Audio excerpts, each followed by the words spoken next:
human rights is, geez, that's a good question. Human rights. Well, that's a tough one. Wow.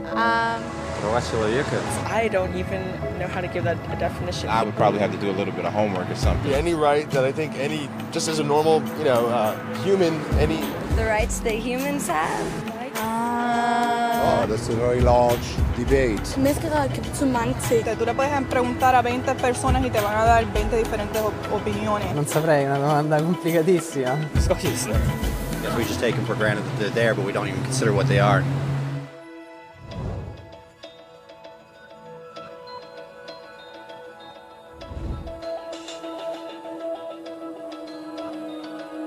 Los derechos humanos son los derechos que tienes simplemente por ser humano. Es la forma en que instintivamente esperas que se te trate y el trato que mereces como persona, como el derecho a vivir en libertad, hablar con franqueza y ser tratado con igualdad. Hay muchos tipos de derechos. La mayoría tienen que ver con cierto grupo. Pero los derechos humanos son los únicos que le corresponden absolutamente a todo el mundo en todas partes. Eso significa niños, gente mayor, pobres, jugadores de básquet, basureros, cantantes de rap, maestros, africanos, indios, albanos, cristianos, musulmanes, cabalistas, ateos, tu madre, tu padre, el vecino y tú. Todos tienen los mismos derechos humanos exactos. En otras palabras, son universales. Pero la cuestión sigue en pie. ¿Qué son? Name the human rights? What the human rights are? the right to live. Equality between all peoples. Right to religion, the right to... Is there supposed to be a list somewhere I should be aware of?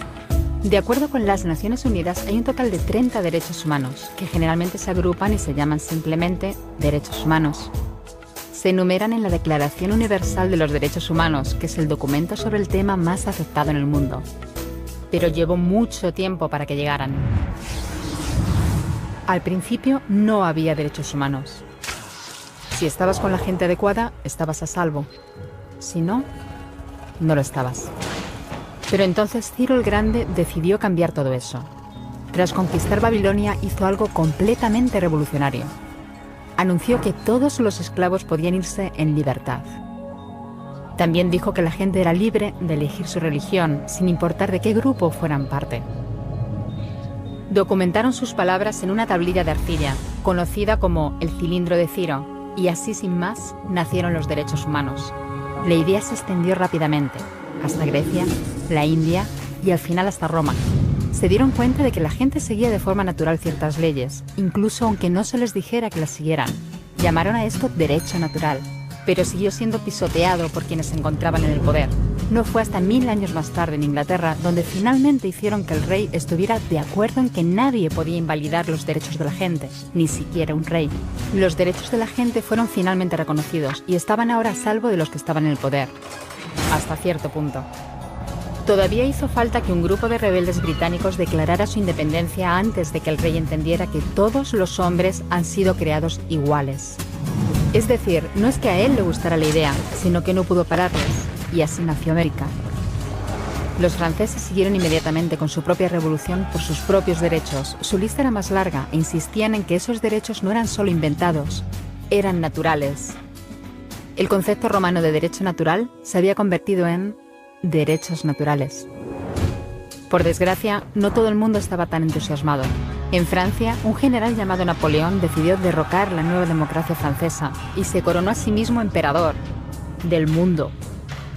Y casi tuvo éxito.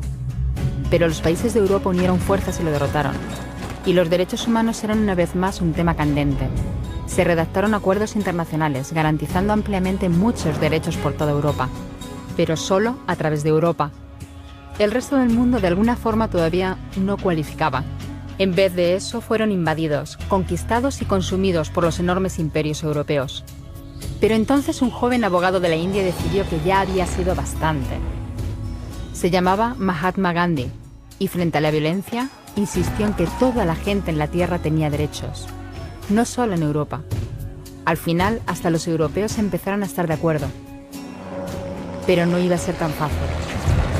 Habían estallado 2 guerras mundiales. Hitler exterminó a la mitad de la población judía de la Tierra en los horrorosos campos de muerte nazi. En total, 90 millones de personas habían muerto. Nunca los derechos humanos habían estado tan horriblemente cerca de la extinción. y nunca había estado el mundo tan desesperado por un cambio. De forma que los países de la Tierra hicieron causa común y formaron las Naciones Unidas. Su propósito básico era reafirmar la fe en los derechos humanos fundamentales, en la dignidad y el valor de la persona humana. ¿Pero qué eran los derechos humanos? ¿Eran las proclamaciones de Ciro? ¿El derecho natural de Roma? ¿Las declaraciones de Francia? Todo el mundo parecía tener una idea ligeramente distinta de lo que deberían ser los derechos humanos. Pero bajo la supervisión de Eleanor Roosevelt, finalmente se pusieron de acuerdo en una serie de derechos para absolutamente todo el mundo. La Declaración Universal de Derechos Humanos. El concepto francés de los derechos naturales se había convertido finalmente en los derechos humanos. Así que, en resumen, al principio solo unos cuantos afortunados tenían derecho alguno, hasta que uno de ellos decidió, oye, otra gente también debería tener derechos, lo que fue estupendo, salvo que no todo el mundo estuvo de acuerdo. Y solo que llevó unos cuantos miles de años de lucha, declaraciones y más lucha hasta que finalmente todo el mundo estuvo de acuerdo en que los derechos humanos deberían ser para todos. Y vivieron felices y comieron perdices.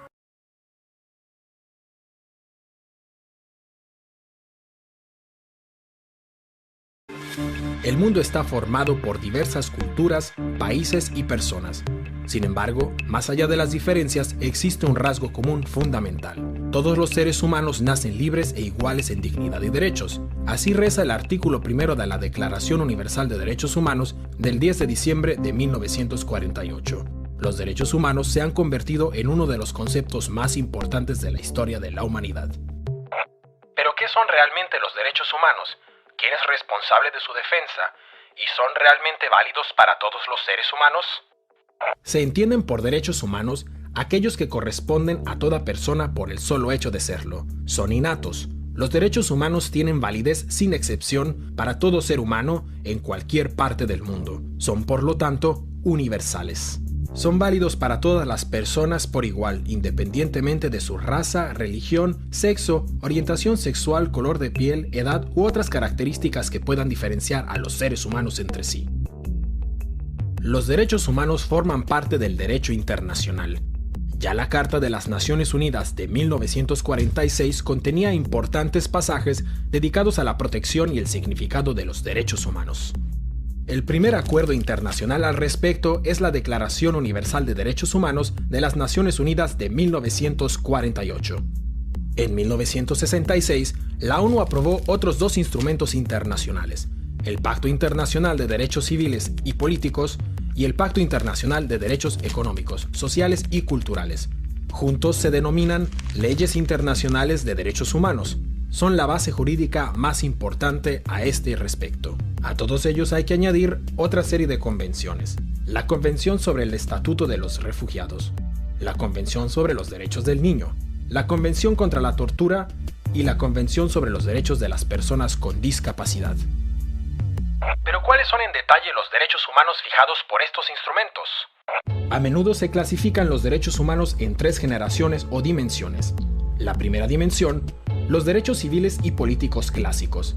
A este grupo pertenecen el derecho a la vida y la integridad física, la prohibición de la esclavitud y el trabajo forzoso,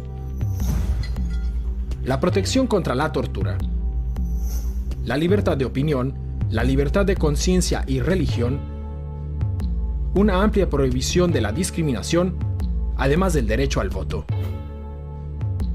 La segunda dimensión, los derechos económicos, sociales y culturales, como el derecho a un trabajo y una remuneración adecuada, el derecho a la fundación de sindicatos, la paridad en los derechos de hombres y mujeres, la protección de la familia, las mujeres embarazadas, las madres y los niños, el derecho a nivel de vida adecuado incluyendo una alimentación nutritiva, el derecho a la mejor salud posible, el derecho a la educación y el derecho a la participación en la vida cultural. La tercera dimensión está compuesta por los derechos colectivos, por ejemplo, el derecho a la autodeterminación, el derecho al desarrollo, el derecho a un medio ambiente limpio y el derecho a la paz. En este sentido, resulta fundamental el principio de la indivisibilidad de los derechos humanos.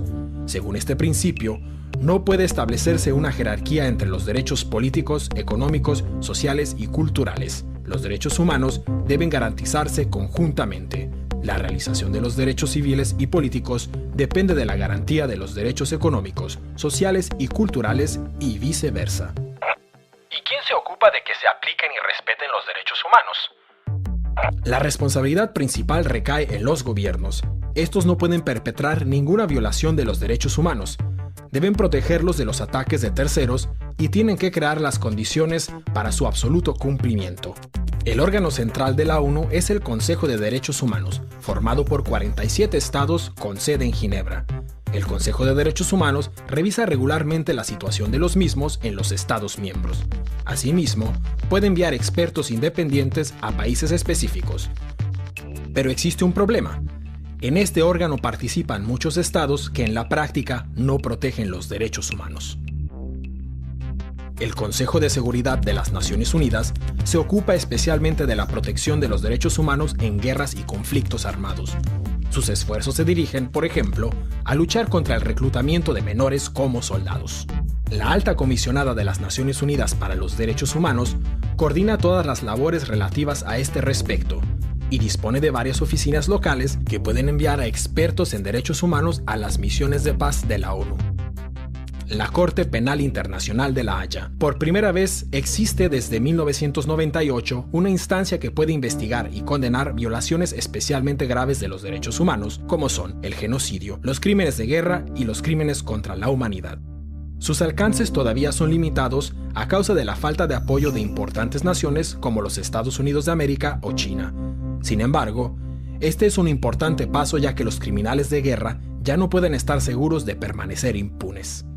Además de las instituciones internacionales de la ONU, existen otros organismos y acuerdos en materia de derechos humanos a niveles regionales. El Convenio Europeo para la Protección de los Derechos Humanos y de las Libertades Fundamentales, o el Tribunal Europeo de Derechos Humanos en Estrasburgo, la Carta Africana de Derechos Humanos y de los Pueblos, y la Convención Americana sobre Derechos Humanos.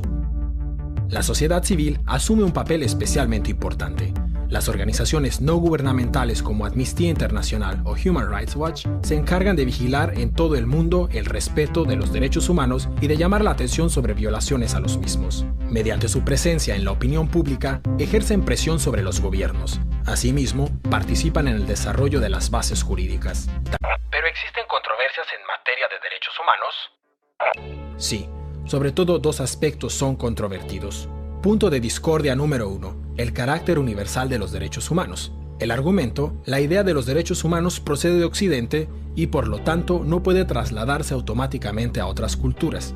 Es verdad, el origen y la extensión de la idea de los derechos humanos están unidos al desarrollo cultural y las tradiciones. Pero también es cierto que ningún ser humano desea ser torturado o discriminado a causa del color de su piel o su religión.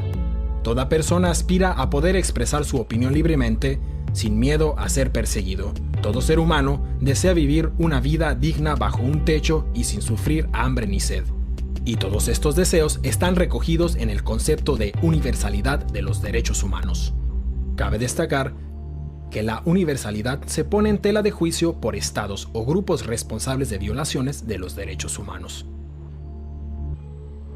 Punto de discordia número 2. Los estados occidentales son acusados de utilizar los derechos humanos como excusa para atacar militarmente a otros países al mismo tiempo que violan los derechos humanos. La realidad es que ningún estado garantiza por completo los derechos humanos. También en los estados occidentales existen violaciones de los derechos. Especialmente tras los atentados del 11 de septiembre de 2001, se introdujeron una serie de medidas que recortan los derechos humanos y que se justifican argumentando la necesidad de la lucha antiterrorista. En conclusión, podemos comprobar que los derechos humanos son especiales. Corresponden a todo ser humano por igual. Su protección y su respeto deben ser prioritarios en las actuaciones gubernamentales, porque los seres humanos son el punto de partida y el objetivo de toda política. El Estado está al servicio de las personas y no al revés.